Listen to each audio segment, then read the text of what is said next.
Olá, sejam bem-vindos! O meu nome é Natan E eu sou o Júnior. e esse é o Vivências de Umbanda. Lá vem vovô descendo a serra com sua sacola. É com sua rosária, é com seu patuá, ele vem de Angola. No vídeo de hoje nós vamos falar um pouco da Umbanda como religião, com a sua formação, seus fundamentos, no que nós acreditamos, o que praticamos. certo. Para começar, a Umbanda é uma religião monoteísta. Nós temos como salvador, criador, um único Deus, que seria Deus, mas na Umbanda ele é conhecido como Olorum, Zambi. Ele tem esses dois nomes. Zambi vai de cada casa. Alguma casa, né, das vertentes. Algumas casas chamam de Zambi, outras casas chamam de Olorum.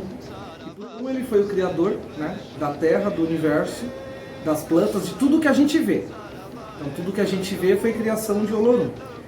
Depois de Olorum, nós já temos Jesus, que é o governador, que pra gente na Umbanda ele é conhecido como chamado Oxalá.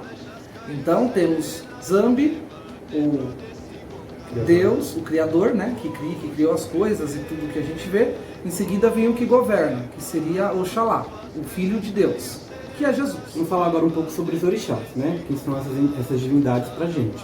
Como nós explicamos, a Umbanda é uma religião monoteísta, que acredita em um único Deus. Só que muitas pessoas acham que os orixás são deuses também. Mas não, são energias emanadas por Olorum, que é o nosso Deus Criador. São energias que auxiliam os médios, as entidades que trabalham dentro dos terreiros e as pessoas que vão se consultar lá com a gente. Na Umbanda, os orixás são sincretizados com os santos católicos, né? Que a Umbanda é uma religião que pega muitas influências de outras religiões, assim como os orixás que são de culto africano. E eu vou falar um pouco sobre esses orixás para vocês, tá bom? Ogum, né, no sincretismo da Igreja Católica, seria o Santo São Jorge. Oxóssi, Oxóssi, São Sebastião, Xangô, seria São Jerônimo, Yansan, Santa Bárbara, Oxum, Nossa Senhora Aparecida, Iemanjá, Nossa Senhora dos Navegantes, Obaluê, São Lázaro, Nanã Santa Ana, e Exu. seria Santo Antônio. Ressaltando também que cada estado, cada região do Brasil, necessariamente não cultua o orixá como nós cultuamos aqui no estado de São Paulo. A Umbanda, enquanto religião constituída, como qualquer outra religião, ela tem os seus fundamentos e os seus sacramentos. Nós temos os sacramentos do batismo, sacramento do sacerdócio, sacramento do matrimônio e até sacramento fúnebre, certo? Então, até na questão, vamos dizer assim, desde o nascimento ao meio da sua, né, a trajetória da sua vida até o fim da sua vida, a Umbanda ela vai estar ali, né? Sempre com seus ritos, com seus sacramentos, te amparando em toda a situação. Agora, falando um pouquinho sobre as entidades da Umbanda, a gente vai falar um pouquinho sobre eles, né? Normalmente quando a pessoa, né, o receio da pessoa ir num terreiro de Umbanda ou ir num centro espírita kardecista é justamente o medo de lidar com o espírito, né? Então vamos falar um pouquinho sobre eles. Na Umbanda, a função dos espíritos, né, dessas entidades, nada mais nada menos que é para o auxílio do médium e para o auxílio da assistência, que foi o que a gente já havia falado um pouquinho no vídeo, né, anterior sobre a nossa vivência. Então eles estão ali para orientar, dar mensagem de luz. As entidades, elas são os mensageiros dos orixás, né? Assim como o Olorum, né, criador, tem os orixás, que são essas energias que são emanadas, né, pra gente, existem as entidades que são os mensageiros dessas energias também. Então eles vêm para nos orientar, né, dar conselhos, sempre de uma forma que a gente possa ter nossa caminhada de uma forma correta e justa, né? Outra coisa interessante também é que essas entidades, ao mesmo tempo que estão nos auxiliando, nos ensinando, né, eles também evoluem. Eles nos ajudam a evoluir e acabam evoluindo também. Então é um trabalho unificado e bonito. Agora, falando um pouquinho sobre as entidades, vamos falar um pouquinho, né, qual que é a função delas dentro do terreiro, que nome elas recebem, né? Na Umbanda, os espíritos de luz que vêm trabalhar, eles se enquadram em egrégoras de espíritos, justamente para quando vem uma situação, né, cada espírito saber atuar naquela situação que a pessoa vem trazendo para ser solucionada. Quais linhas são, né, esses espíritos, eles vêm e se apresentam. Nós temos a linha de Preto Velho, a linha de Herê, que seria as crianças, a linha dos caboclos, né, a linha do boiadeiro, do baiano, do marinheiro, e a nossa esquerda, que seriam os nossos guardiões, que seria Exu e Pombogira. Também trabalhamos com uma linha que é independente. A gente fala que é independente porque ela é uma linha que atua na Umbanda, mas na verdade não é da Umbanda, que seria a linha do cigano. Então a linha de cigano é uma linha independente, porque ela atua em qualquer situação, em qualquer circunstância, né? Então o meu primeiro contato com o espírito dentro da Umbanda foi justamente na linha de cigano. Então eu posso relatar para vocês que por experiência própria. Foi a minha primeira vez que eu fui e foi uma sensação tremenda. É uma energia de ir pra cima, alegre, feliz. São, assim, entidades, ao mesmo tempo que são alegres, né? Passa aquela sensação de alegria, de fortaleza. É uma entidade séria também e que te dá, né? Te passa as coisas, né? Normalmente o que você vai buscar lá normalmente já é, né, passado, tanto que a primeira vez que quando eu fui, eu tive contato com essa entidade, eu não tinha muito o que falar, mas o que ele falou pra mim como primeira vez já foi o suficiente para mim poder entender mais ou menos como funcionava a religião. Então ele me explicou que a partir dali já começava uma nova jornada. Mesmo que eu tenha entrado como assistência, eu fui só para me cuidar, eu não estava como médium da casa ainda. Então ele quis dizer que começava-se um novo ciclo, uma nova missão, mas não necessariamente de vestir o branco e girar e tudo mais. Mas eu entendo que naquela situação ele quis dizer que seria uma nova experiência, uma nova vivência, né? Seria um novo início de mudança de vida. Eu entendo isso pra mim que foi isso, e na verdade foi isso mesmo, né? E qual que é a sua experiência? Comigo, nunca perguntava nada, né? Nunca perguntei, na verdade. Eu só sei, chego lá na frente, agradeço e ponto final pra mim. Ele sempre foi assim, gente. Mas teve uma coisa particular, que eu tava uma semana muito estressante no trabalho, só que eu não falo, né? Se eu chego e agradeço, eu não falo, tipo, meu trabalho tá assim, assim, assado. Mas eu tava camboneando, como é que fala? Camboneando uma entidade. E aí quando acabou o atendimento, ela só chegou assim no lado e falou, você quer falar alguma coisa? Eu falei, não, só quero agradecer. E naquele momento ele pegou na minha mão assim e começou a falar, me dar conselhos que eu senti que era referente àquilo que estava passando no trabalho, né? Não foi diretamente falar por causa disso, mas pelas palavras eu conseguia sentir, né? Eu comecei a chorar um pouquinho.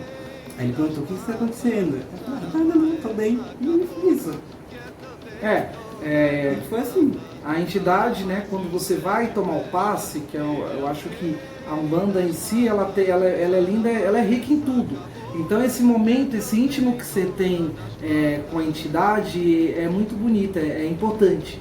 Porque é que nem ele falou, ele não queria passar a situação que ele estava vivendo, que ocorreu durante o dia, mas a espiritualidade em si, com a permissão de Deus, deu a permissão de que a entidade, né, pudesse receber aquela energia que ele, né, teve durante o dia, de estresse e tudo mais, e que através dali fosse trabalhado e que ele melhorasse.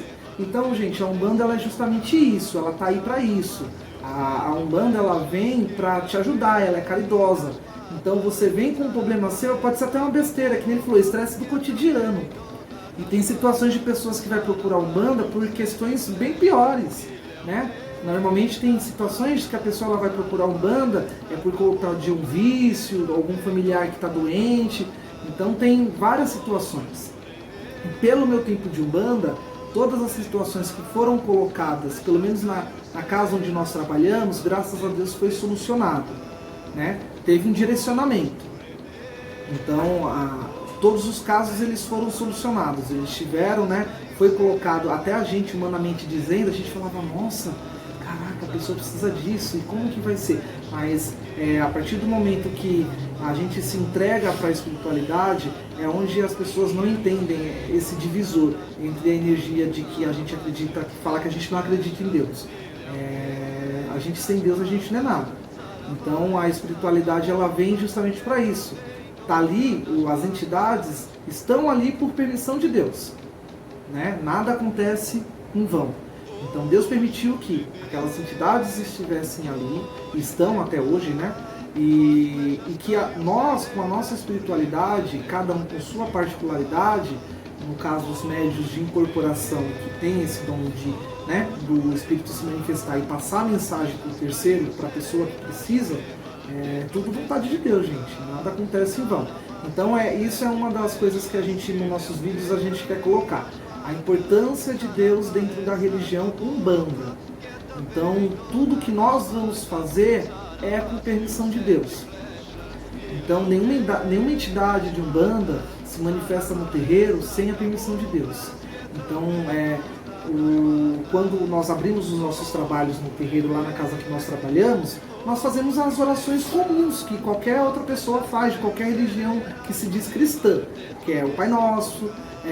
Aí nós temos as nossas orações, que é um pouquinho do catolicismo, por conta do sincretismo, que é Ave Maria, né?